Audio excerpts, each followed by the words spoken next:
Welcome to our TaroWorks webinar on managing expenses for last mile teams.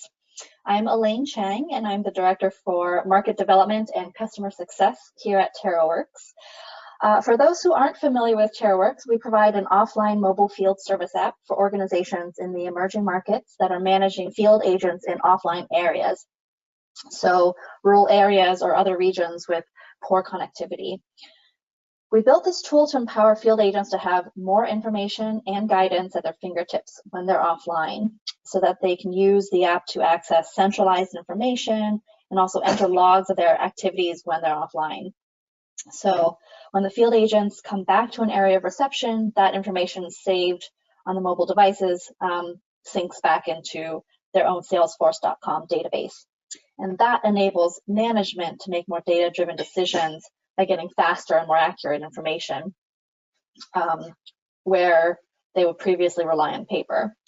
So today we're hosting the webinar because we saw that organizations were using offline mobile technology beyond just for tracking programmatic data like impact surveys and operational activities, but now they're actually using this technology to track costs related to their field agent networks. And we wanted to share that story with everybody else.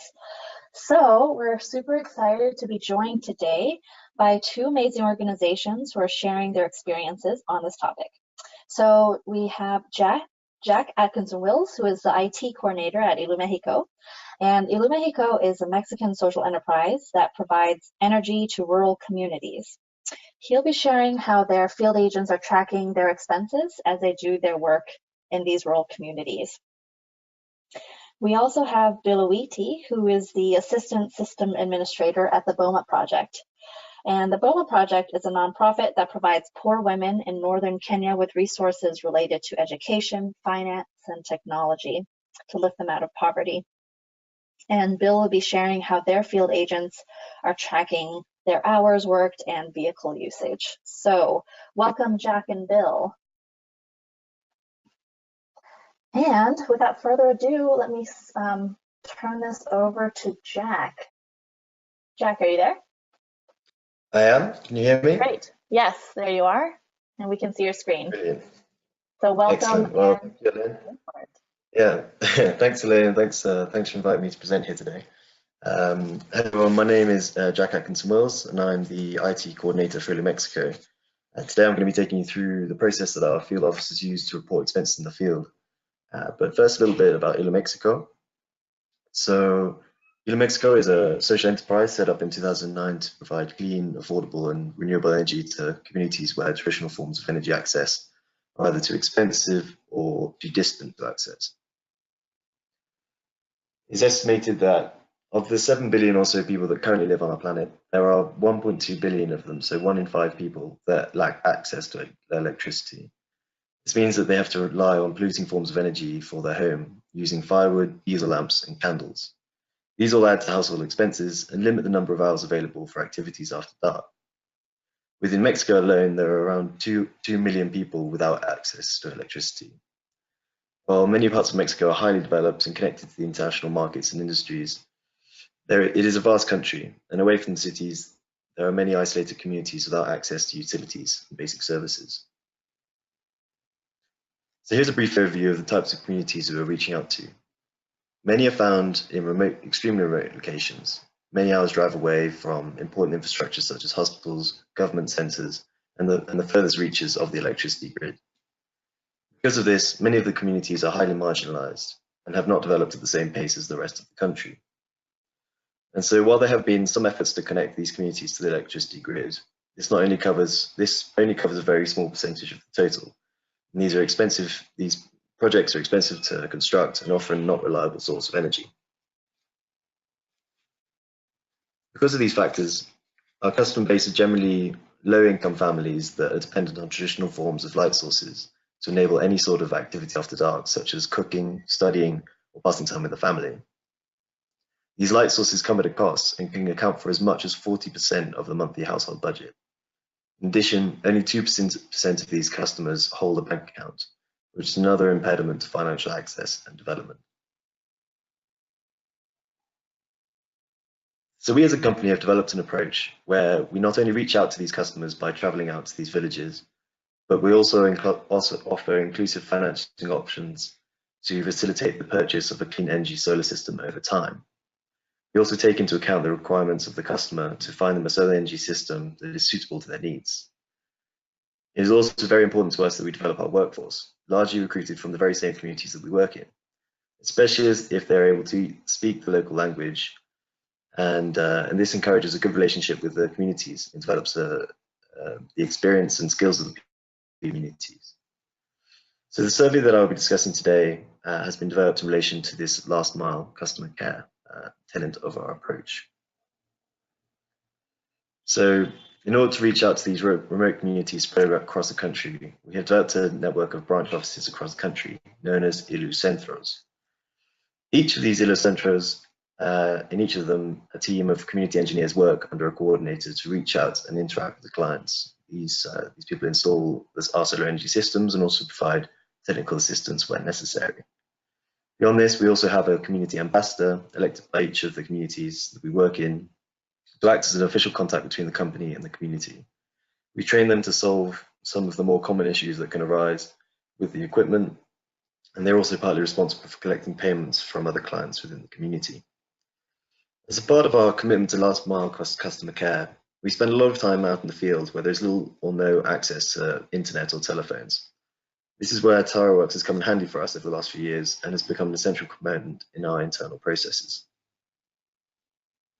So nowadays we use TaroWorks for a wide range of purposes, from registering new sales to customers, both new and old, to registering the receipt of deliveries in both our manufacturing plant and branch offices. It's also used to record data recorded during our visits to communities or to individual clients, reporting on the status or performance of our products, registering any payments received, and so on.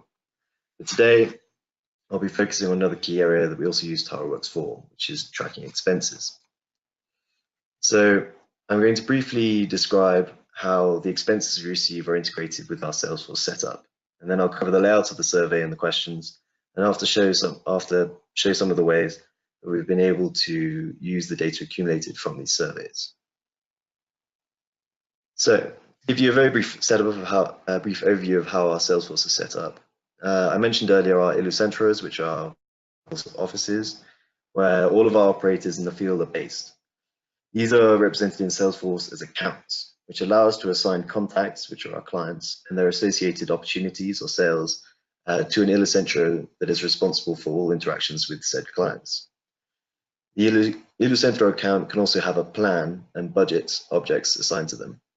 Each plan assigned to an Ilucentro is a plan that has been assigned to the team of community engineers, including a certain set of activities and visits that the team is expected to carry out that week, for example. As traveling out to these communities and carrying out said activities cost money, each Ilucentro will also have a set of budgets assigned to it, which are linked to the plans that are assigned to these teams. The teams are able to charge expenses to these budgets while they're out conducting the activities of their plans. So we use two different surveys to record our expenses, two different jobs. The first one is called Reporte de Gasto, which is the main job that we use to register expenses in the field that I'm going to be taking you through in a minute. And secondly, we have Gasto Extemporáneo, which is only ever used to report expenses where the budget is no longer active. Both of these jobs, in fact, use the same survey, the difference between the two being the way that the drill down process is employed, which I'll go to further in a bit. So due to the regularity which our field officers need to report expenses in the field, this is by far our most used survey in the company, with over 17,300 entries to date. For this reason, it has been streamlined as much as possible to eliminate the risk of errors upon synchronization and minimize the possibility of payments being assigned to the wrong budget. So to begin with, we're going to go through the first of the two jobs. Here we enter into the drill down, where we can first select the Ilucentro here. So this, depending on a different region, in this example, we're going to use Huachochi Ilucentro, which is in the state of Chihuahua. So next, the user can select from a range of budgets that have been assigned to this Ilucentro. Now, the codes used here may seem complicated, but the community officers are familiar with the format by which we assign names to our budgets. So, for example, one can see here that Gua means Guachochi, is linked to the operations sector, and 1905 indicates that it's the budget for May of 2019. If in doubt, the user can consult some data of the budget, as you can see here, such as the total amount the budget has and how much of the budget has already been used in the expenses. It is also worth mentioning here that we have used a filter in the drill down here, where budgets will only appear when the budget status is approved and the budget stage is marked as active. These are two fields associated with the budget object in Salesforce that we have created and have their own process of development. But essentially, the budget has to be in the current calendar month and has to be approved by a director for it to appear in this drill down list.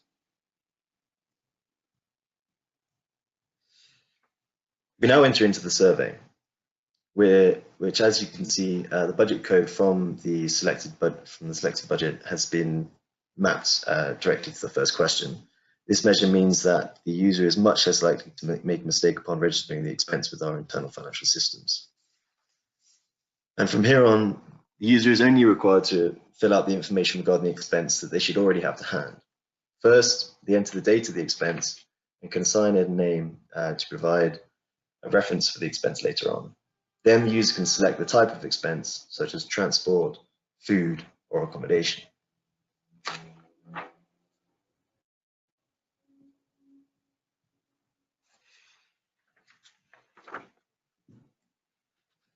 In the next section, the user registers the amount of money spent and can additionally define whether the expense is billable or not. For tax purposes, it is often preferable that we request an invoice for all of our expenses where possible. The survey has a bit of logic in place here, whereby by selecting yes will result in an additional question that asks for the contact details of the establishment to facilitate the requesting of invoices from our central offices. One can observe here as well that many of these questions are obligatory, as indicated by this asterisk symbol here. This means that our field officers can't upload expenses without providing certain essential details that we require in central offices to verify the expenses. So next up, we have a question asking about the means of payment by cash or card. There are two card options here, which we can, as we supply a cash card to our field officers for the purposes of expenses, but also there's a second option in the case where a field officer uses their personal card. And finally, we require that the user takes a photograph of the receipts or whatever payment has been made. This provides a bit more credibility to the expense and also provides a second point of verification for the finance team when we are reviewing these expenses later on. It's also worth mentioning that in cases where payment is not billable, a second photo question will appear here that will request the user to take a photo of the establishment to provide another verification point. And that's it. It's a very brief survey, but provides us with all the information we need to review the expense and request the invoice from the establishment where a payment was made. So I'll go quickly into the differences between that job and our other expense-related job, the 15 gasto extemporáneo. This version of the job is much closer to a previous version of the job that we had, where there was no drill down employed and where users need to remember the budget code and put this in at the start of the survey. This had a high risk of error. If the code was put in badly, then it would provoke an error upon synchronization and the field officer would have to do the job all over again. However, we've maintained this job because occasionally our community engineers are required to report expenses on budgets that have since been closed.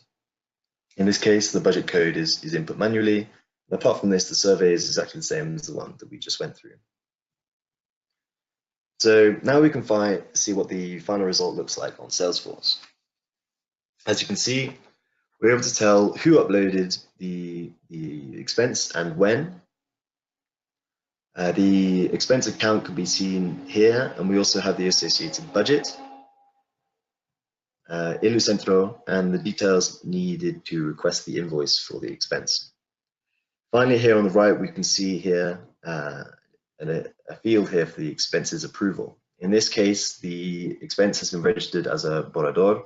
This means it has not had the final seal of approval from the finance team. Until this has been approved, the user will not receive the amount that they have spent.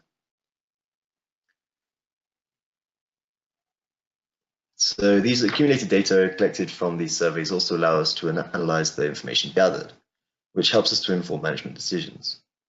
I provide here two examples of the type of analysis that we are able to create due to the accurate uploading of expense data. So on the left here, we have a bar chart showing the amount that was spent over a period of several months out of one particular budget.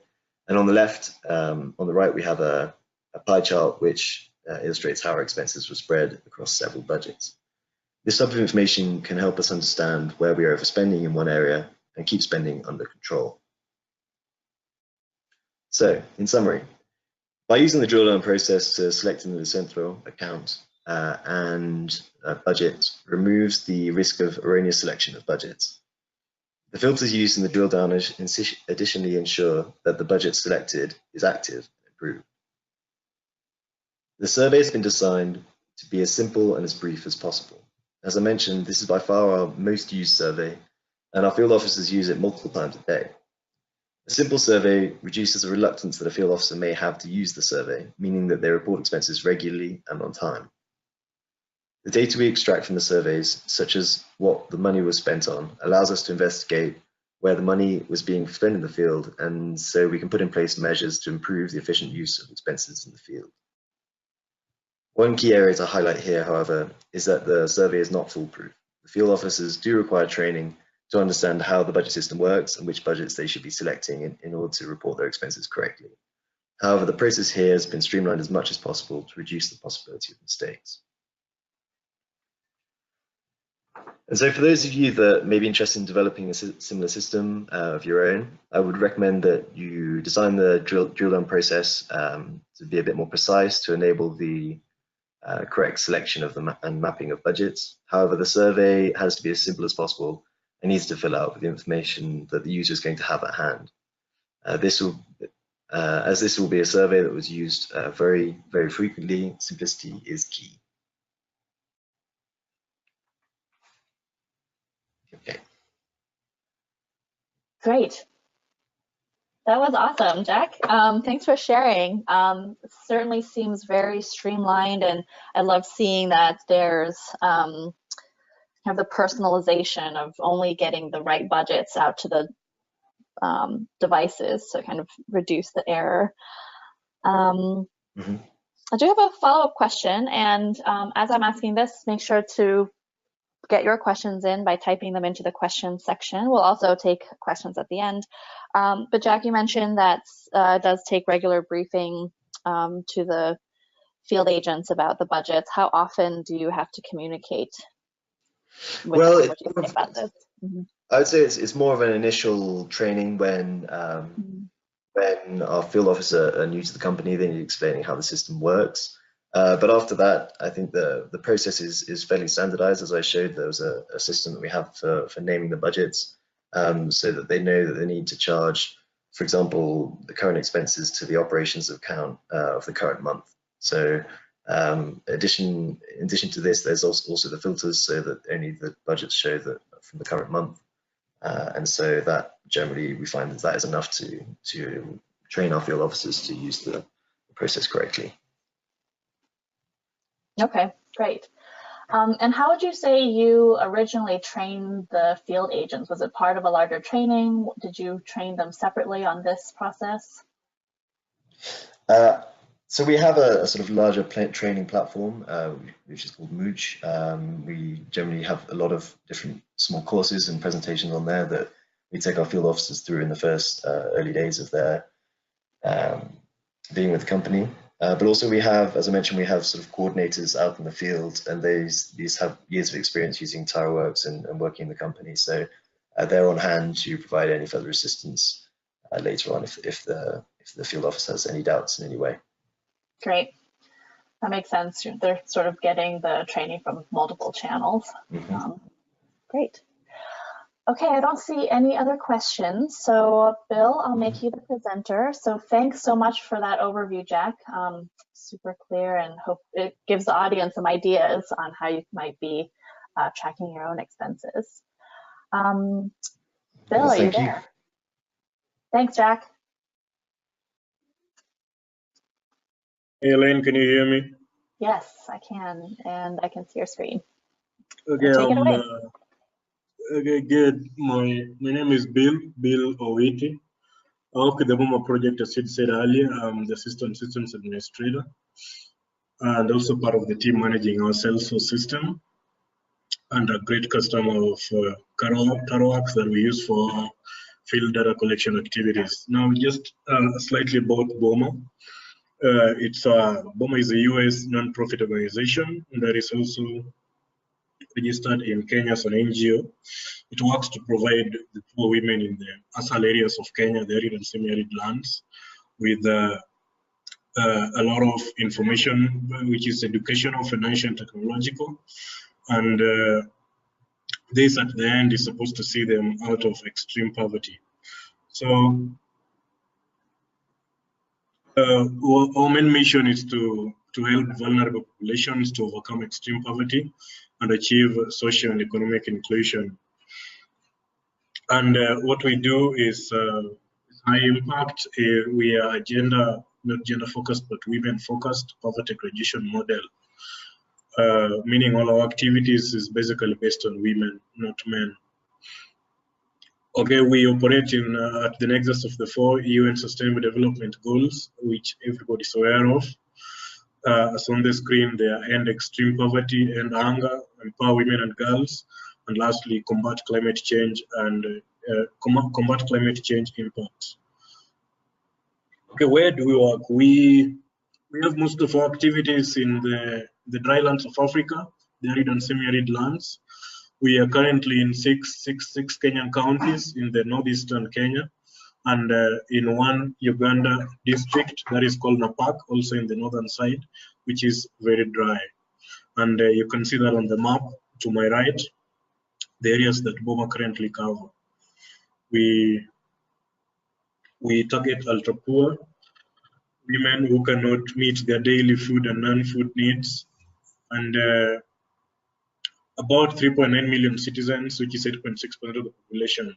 And as I said earlier, I'm just repeating this, they are women that we target.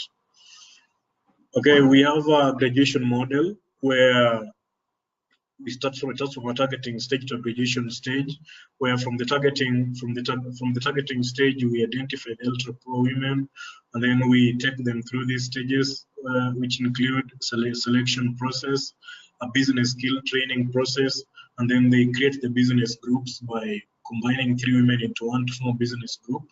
Then we give them jump grants, which is money to start their businesses. And then after a period of 6 months, these women in business groups are lumped together to form a savings group. And within a period of 2 years, these women are graduated from the program as having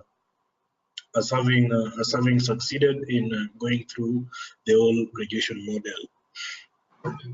Okay, how do we reach our participants? I'm bringing this up because we have a structure in the field where the lowest level we have the mentor that reaches out to the women who form the business groups. These mentors are the ones who interact with the women and use the tablets, which is basically using TaroWorks to collect information from the women. We have a field officer who's in charge of the mentor, and then the field officer reports to the regional manager in the field team. Okay, the steps of RIP, I said this earlier, we have a community entry targeting process, then we give a conditional cash transfer, we give them the money, and then the financial and life skills training where we train them on how to spend this money and how to create these business groups and all that. And then the mentors whom we have in the field visit these business groups on a monthly basis to train them, to coach them, and to empower them with more business knowledge as they go through the 2-year program. And then finally, we also have a savings and access to credit program, where once they form the savings group, we teach them how they can save more and how they can access more credit systems. And then finally, we also have financial inclusion and market linkages program, where after our women graduate from the program, we offer linkage opportunities where they can continue to interact with more financing options, where they can get more resources and more money to even expand on their business and savings further. Okay, our total impact numbers are clear on the screen. We started small, we've grown big with time, and we have a mission to reach 1 million women and children by 2022. Hopefully, by our prayers and by our faith in the process, we will reach this. Okay, why we're here today, we have a technology platform that is really like kind of the backbone of what we do, of what we have in our process in BOMA. Our technology platform is made up of two components. It's made up of TaroWorks, that is hosting this webinar, and Salesforce. And then we've given it a name called PI, Performance Insights. So TaroWorks is the one we use for mobile data collection. It is built on the Salesforce platform, and it supports offline data collection activities. Salesforce is a cloud-based platform that we use to track real-time performance of individuals, businesses, and savings groups. The aspects of our system include targeting, participant tracking, monitoring of the program activities, analyzing these trends, and even monthly KPIs. Our journey with TaroWorks has been long. We have a lot of forms deployed on TaroWorks. There are over 10, could even be over 20. There are quite many. But if I categorize them, they include forms that are used in participant targeting process. They include forms that we use in our baseline and endline surveys. They include forms that we use for business group monitoring, where we visit the group every month, we collect data every month in the business groups. And finally, they also include spot check forms, where the supervisor goes and performs a visit after a mentor has done a visit, just to confirm if we're getting the correct data from the field. So what I'll be presenting today, alongside Elaine and my co-presenter, Jack. On my side, I'll be talking about how we use TaroWorks to track our mentor timesheets, and also how to track our vehicle mileage and even fuel logs. So just a brief history about this. Well, some of our donors, some of our funders, including, for example, USAID, require us to fill monthly timesheets, where we indicate how we spent our time on various programs or donors, so that billing can be done accurately. So because our mentors are based in the field, they have no access to laptops. They cannot fill in the Excel forms that we fill in the office. So we explored all the options we had, and this was becoming a big stop for us, a big silo for us. So we designed a TaroWorks form to collect these mentor timesheets on a regular pattern, which they fill weekly. And there is a process around it, as you can see on the screen. The mentor you're using is our tablet, and the form that we've deployed on it, the TaroWorks form we've deployed on it, fills this our timesheet. This timesheet is sent to Salesforce, but it's classified under and verified timesheets in Salesforce.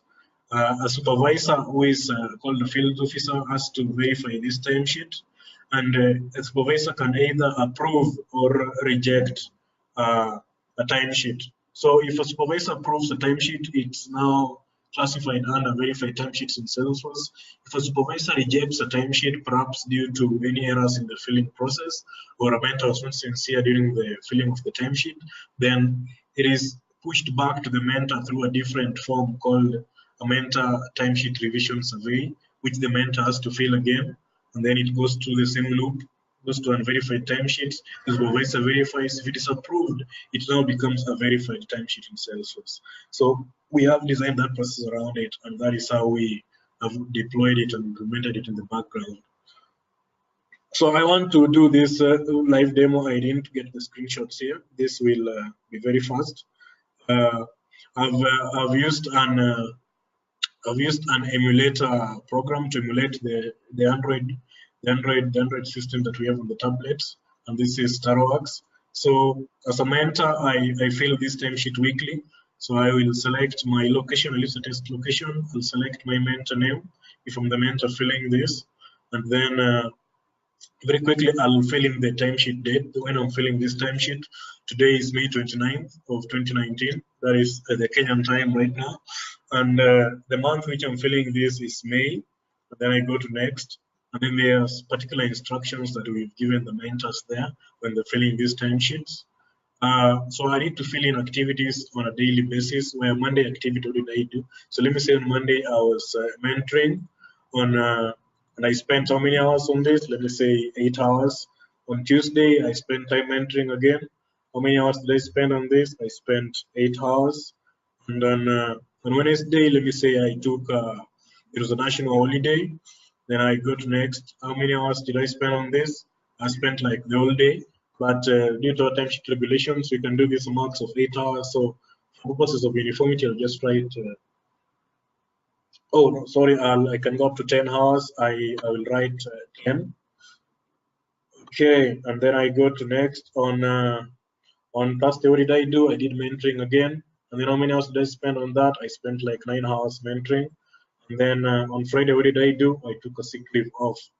Then I say spent 10 hours on that. That is like a full day activity. Okay, I'll go to next. Then there is also weekend activities. We don't really appreciate it when our mentors work on weekends, but just in case you worked on a weekend, you'll click yes. If you didn't do anything on a weekend, you'll simply say no. Let me say no. And then once you filled that, then you gather your signature as a mentor, so that you send this timesheet for verification. So let me pick my signature there. If you can see that live. That's it. That's my signature. Let me save and close. And once I've done that, I simply go to next, and then thank you for taking time to fill this survey.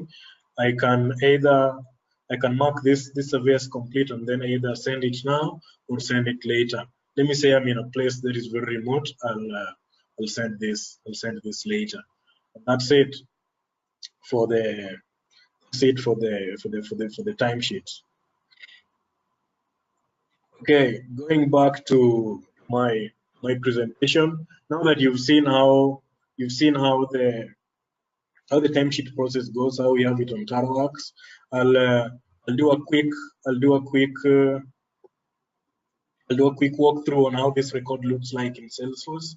So what you're seeing right now is a timesheet record that has been filled by a mentor, and you can see the status of this timesheet here is not approved. It's on the total number of, it's on week 4, which is like the final week for this month, and I have my signature there, and my supervisor has not signed this. So I also have another record on the system that I already opened for you, and this one shows a timesheet record that has now been signed by the supervisor, and you can see we have this timesheet, we have the signature of the mentor there, and you have the supervisor's signature, and you can see the status of this timesheet is approved. So this is an approved timesheet. So a timesheet can either be rejected or approved, and then we can run reports. We can run several reports on this, and you can see that the report I'm looking at right now is a timesheet report classified by our regions and the approval status. You can see these ones are approved, and you can always run this in Salesforce. And we don't only stop at running reports about this. We want this to inform management on making a lot of decisions that can be made with regards to how mentors spend their time in the field, or how field staff spend their time in the field. And we have employed the use of instant analytics. And you look on the screen, you can see I have a dashboard exhibiting our mentor timesheets. This is by monthly basis. So what I'm looking at right now is by this month, and we can filter this by regions. Like I have 3 regions here: Isiolo, Maralal, Marsabit. Sorry, those names may look funny for you, but these are the regions we have here, and this is in real-time analysis, and we can see how mentors spend their time by every region. Like if I click that, I can see how they spent their time on Monday, how they spent their time on Tuesday, Wednesday, and how they spend most of their time on Wednesdays. And a quick insight that we can always have from this, for example, you can see on the lower graphs, I have mentors spending most of their time in mentoring, and some of them spending time in paid time off. So focusing on the paid time off on the graphs, which is orange in color, you can see the graph increases in size from Monday towards Friday. So you can see the paid time off taken on Monday is very small. Tuesday it increases. Wednesday increases further. On Thursday it becomes bigger. And Friday, I don't have that graph here for you, it's even more big. So by this you can make a management decision from it. Most of our mentors prefer taking the paid time off either on Thursdays or Fridays, so nearing the end of the week. We can always use this analytics and a lot of data from this to make many other decisions. So that is the graph I have for you there. Going back to my presentation, you can going back to my presentation. Sorry for that. Going back to my presentation, now we've seen that there's a few notes I have for you there. By automating these timesheets, our management and organization can easily make decisions on billing on various donors and regions. For example, we can clearly see how mentors spend time on various programs, therefore classified by various donors, and we can build this on the individual donors. We can also predict mentor availability by trends. For example, as I just showed you in the previous graph, you can see that I simply know that on a Thursday or Friday, it is very likely to have a mentor taking paid time off. Okay, another thing that we can also have from this is supervisors can easily follow up on the timesheets because they can easily run reports, show them how many timesheets have been approved, how many have not been approved, and where they need to do follow-ups and where they need to not do necessary follow-ups. So that's it for me, the timesheets and how we use TaroWorks to help us achieve that, which has been a great milestone for the organization. I go to my second use of TaroWorks under administrative tasks. This is to track. This is to track. This is to track vehicle. This is to track vehicle mileages. Sorry for that. And I also want to take you through a quick live demo going through this using the same means I used before. Let me open my emulator. So I go to jobs in TaroWorks and the record mileages job. Sorry, we have a lot of forms. This is what I was talking about when I said we use TaroWorks to do a lot of things. So we call it vehicle logs. Well, let me go to a new form. Vehicle log. So I select my driver name. So let me say my name is John Gure, as indicated there. Then I go to next. I choose the vehicle that I want to record this log for. And I'm already being informed that this is an automation we have. This vehicle is due for service when it clocks this number, when it clocks this mileage, 35,000. So I go to next. I go into the form, and I can fill in the travel date. I start with the travel date. The travel date is today. Where am I traveling from? Let us say I'm traveling from point A. This is a dummy record. I'm traveling to point B. The purpose of my trip, I'm going to do, for example, a survey. Then I go to next. Then I need to identify which donor is in charge for this program. Let me say RIP is in charge of this. And then the date that I'm getting out is again today. The route I'm taking is route A to B. The start of odometer reading, let me say it's starting at 20,000. And then I need to fill in this vehicle checklist, whether I have all these things in the car, is it fully stocked, is there a fire extinguisher, and all that stuff. If something is not there, you don't have to fill it up. So let me say all these are not there. And then the driver needs to gather his or her signature. Let me do that. Let me again gather my signature there, assuming that I'm the driver. If I can close. Okay, once I've gathered the driver, once me as a driver gather my signature, I need to ask the passenger to record his or her signature. So is there a passenger? Let me see, there's a passenger, yes. And what is the passenger type? Is he staff or non-staff? So staff is BOMA passenger. And then the passenger name, let me see, the passenger name is called Duncan. And his second name is Monica. So that is the passenger I have, Duncan Monica. So the passenger signature, let me say signature, something close to Duncan Monica. Save, and then I save and close. So once the passenger signs, the driver can close the form for filling in later when he or she arrives at the destination. So let me say the driver has arrived at the destination. The date that he has arrived, let's say he has arrived on the same date. The end of odometer reading, let's say the odometer is now reading 25,000.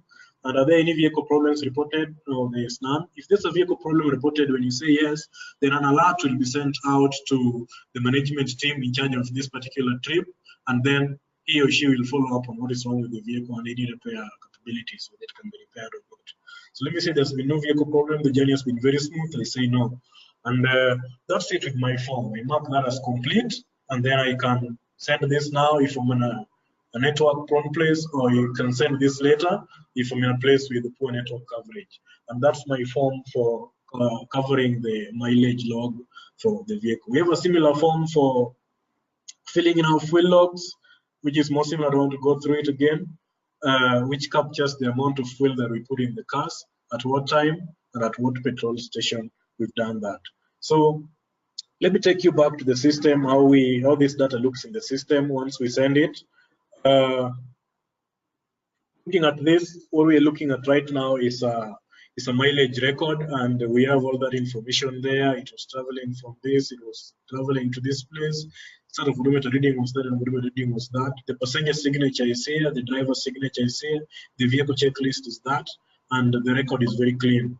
And we can run reports on this. You can see there's a very clean report indicating how we have how the drivers have filled in their mileage logs for the particular cars that they drive within the organization.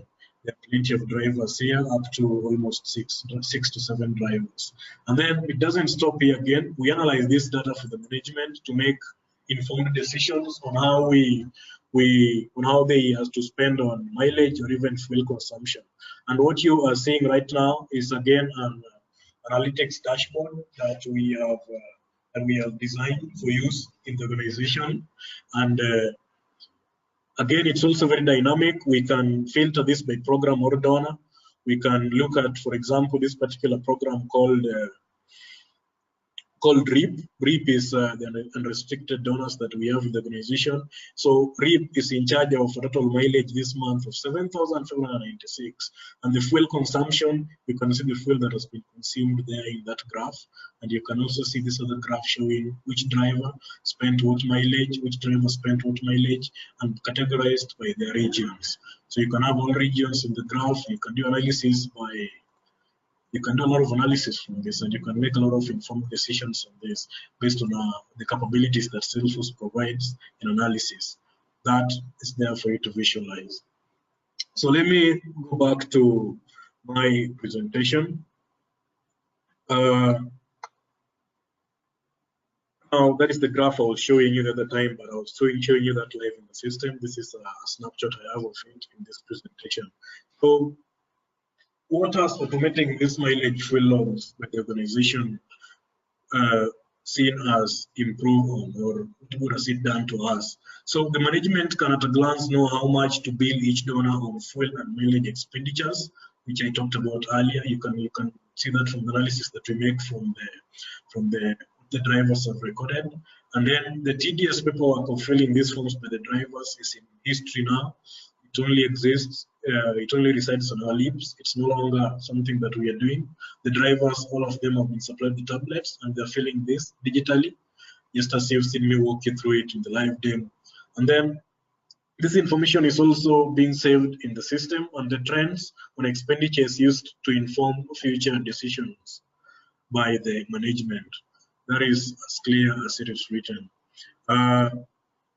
There's always room for improvement. We always improve these forms. And one more improvement we are working on to improve on the mileage recording is to capture GPS locations for the vehicles, where at the start of a journey, we need to capture the GPS. At the end of a journey, we'll be capturing the GPS. And then we can always compare these two and compare if it tallies with the written information that the drivers recorded in terms of writing, like where is he traveling from, where is he traveling to. Does it tally with the GPS that has been recorded with the departure, and arrival locations. And once we have this in place, I think we'll be perfecting this, and we can always make very, very more clear and informed decisions from those forms. That is my presentation on how BOMA uses TaroWorks, which is embedded into Salesforce to track its administrative activities. Case study being on timesheets and mileage recording on vehicles. So I'll take this back to Elaine to walk us through the question and answer session. If anybody has any question for me or for Jack, we'd be ready to welcome them and answer. Great, you. Thanks so much, Bill. And that was a well done live demo. You never know with those things, but it was very clear. So yeah, hopefully this gives some good ideas for folks. We did get a few questions, and they all sort of are around the same thing. So maybe I'll ask you, Bill, and open it up to Jack as well. Bill, you mentioned adding GPS at the end here as something that you want to add in. Is there other ways that you add GPS into your work? And then Jack, do you capture GPS in any of your expense sheets? Oh, do I go first or Jack goes first? Go ahead, Bill. Okay, now GPS is something that Salesforce, that TaroWorks implemented a long time ago in their system. Thank you for that. We have it in, I can say 80% of our forms. Especially when our mentors go do visits in these business groups, they have to record the GPS location where they did the visit, so that we compare this against the GPS that was recorded for the group when it was being formed. We always compare these two to ensure that the mentor does a visit at the same location where the group is located.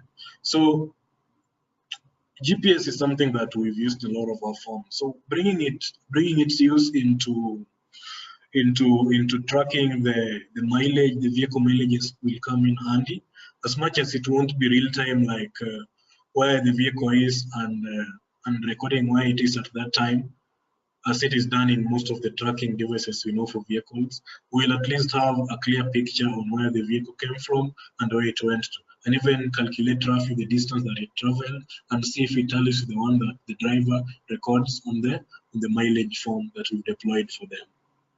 That's it, Elaine. Yeah, on my part, I can say that we actually do also use georeferencing in the vast majority of our surveys and jobs. In this case, for expenses, we decided not to put it in because while we could, in theory, use the information to work out where expenses were being made, as I say, we try to keep the survey as simple as possible, and it also gives the field officers the benefit of being able to register their expenses later on, as opposed to having to do it immediately at that moment. Yeah, that makes sense. Some other questions that have come up are whether GPS works offline, and it does. And that's because the GPS is actually collecting or connecting to a satellite system, which is different from a cell tower. So even if you're offline, you can still get GPS coordinates. Yeah, sometimes it is a blocker if you are in a concrete building or something, and so sometimes it's easier to kind of leave it off or do training to say, take the GPS before you step into the building, that kind of thing. But in general, it should work offline. Yeah, that's true. Great. Another question that I had was, these seem like very robust systems for tracking all types of expenses. How did both of you build these systems? Was it something that you did yourselves? Did you find outside consultants? I think that'd be helpful to hear. Maybe Jack, we can. Yeah, Jack. Start with you. In terms of Ilumexico, we built these surveys ourselves. So we created the objects within Salesforce and then developed the surveys ourselves to map it. We've had quite a few years experience working with TaroWorks in Ilumexico, so we were able to do that ourselves.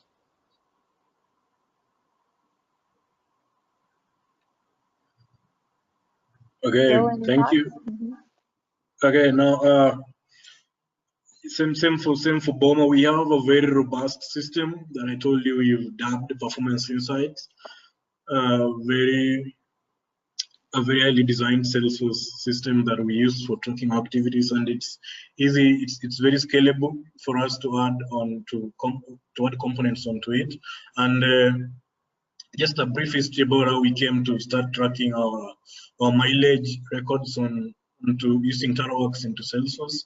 We had a partner that we started working with called ACDI Voca, and they were using online forms. They contracted somebody outside who was charging them, I think, very exorbitantly to just fill in forms and help them track their vehicles by filling these forms at departure and arrival stages. So we thought about this as BOMA. This was supposed to us as the IT team. We are a robust IT team in BOMA, a team of 3. So this challenge was posted onto us to think around how we can contract somebody and to help us design a form that we would use to track our mileage logs. But now we thought outside the box and said we can use the tools that we already have. We can use TaroWorks and we can use Salesforce. And we gave it a try, and now here we are in this webinar presenting how happy we are with the current system that we're using. Let's see, Elaine. That's great. Yeah. A follow-up question for you, Bill. You kind of walked through the workflow of the approval process, which is super helpful. Can you maybe go through that again? We have a question like, how did you come up with this approval flow for, let me just see here. So an example flow is a manager rejects, it goes back to the field officer's device for resubmission, and the field officer can see a balance of what's approved or pending. Is sort of the idea. Yeah, maybe walk through this piece. Okay, now I'm back to it again. Hope you have it on your screens. Well, I kind of went through it quite fast because I was saving on time in the first time, but now that you've given me this airtime, let me explain it well. The mentor fills in our timesheet the way I walked you through it in the live demo, and then this comes into the system as an unverified timesheet in Salesforce. So the first record that I showed you, is it's a timesheet that has not been approved by the supervisor, and you can see it only as one signature, the signature of the mentor. The supervisor has not signed this yet. So going back to the presentation again, the supervisor can either approve it or reject it. So first of all, I want us to go through a timesheet that has been rejected. Again, back into the system. This is a timesheet record that has not been. This is a timesheet record that has not been approved, that has been like kind of rejected by the field officer. And once it is rejected by this, the field of the mentor who was filling the timesheet can use his tablet again, using a different survey called mentor timesheet revision. I have it here if you have my screen. And the title for this survey or this form is called Review or Correct a Timesheet. You can go through it and then you select your location, select your name, test mentor, this is a test record, week 4 of May 2019. Let's say that is the one that has a problem. So you can go through it as a mentor, you can go through it because your supervisor rejected it. So you have to scrutinize it step by step. And then you can look at the reason why the timesheet was not approved by your supervisor. And the reason is review work on a public holiday. Perhaps you feel in that you worked on a public holiday, but you shouldn't have worked in for that. This is very clear information, but you shouldn't have worked for that. So the field officer, supervisor, says that you need to review this because you filled this as a working day, yet it was a public holiday. So you go into the form next, and then you walk through the form again. This is the month of May, and you can go through all this mentoring. The form remains the way it was. How many hours you worked? You go through it. It's the same form again. Tuesday activity, mentoring that. So perhaps it is Wednesday that you said you took a national holiday and you worked on a national holiday. You fill it in as a national holiday, and you say you didn't it didn't work at any hour there. Let me just say 8 because you're covering for the whole day. And then on Thursday, the same thing, the same thing. Let me say Thursday you worked, you mentored 8 hours. On a Friday, let me say you mentored 8 hours. And then on weekends, let me say you didn't work at all. And then once you're done with that, you go through the same process of gathering your signature. You save that and close. And then thank you for filling this timesheet. And then now once you mark this and complete and send it, the field officer, let me bring back my process again. Once you fill that as complete, it will again go back to Salesforce, not as a different form, not as a new form, not as a different record, not as a new record in Salesforce, but as an update of the previous record that had a problem. You know, we don't want to have a lot of duplicate records in the system because you corrected. It updates on the previous record that was existing. So once it goes there again, the field officer, the supervisor, has a chance to review it. And once he or she approves it or rejects it again, if you reject it again, it will come back to you. You'll again have to update it. If he or she approves it, it will now go into the pool of verified timesheets. And we can see in the system, this is now a timesheet that has been approved. And you can see the approval status is there. And the field officer, who is the approver, this is the signature for the mentor, this is the signature for the supervisor. Let me expand that a bit. You can see the supervisor signature is there. And the accurate has been marked as accurate. Is the timesheet accurate? That is yes. And then we can even see a report of these timesheets. These are ones that have been approved in the first block. And you can see in the second block, I have timesheets that have not been reviewed and some that have not been approved. So a timesheet can either be approved, not approved, or not reviewed, one that has not been looked at by the field officer. So that is the flow that we are seeing in the presentation that I have in this place. Elaine, is that now clear? Yeah, that's very clear. Thanks for taking us through that, and hopefully that answers your question, David.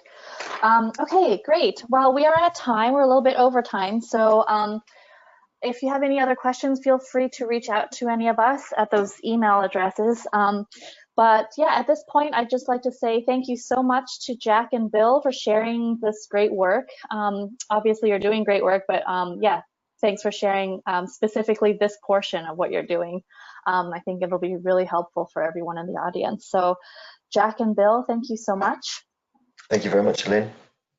Thank you very much for this.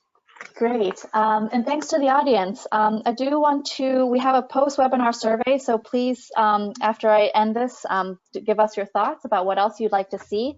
And if you'd like to learn more about BOMA, they will be presenting in an upcoming webinar, so they'll be talking more about their PI system in more detail, about how they're managing their whole graduation program and the small groups. So be on the lookout for that. So thanks again to everybody, and we'll see you next time. Bye. Bye, Elaine. See you next time.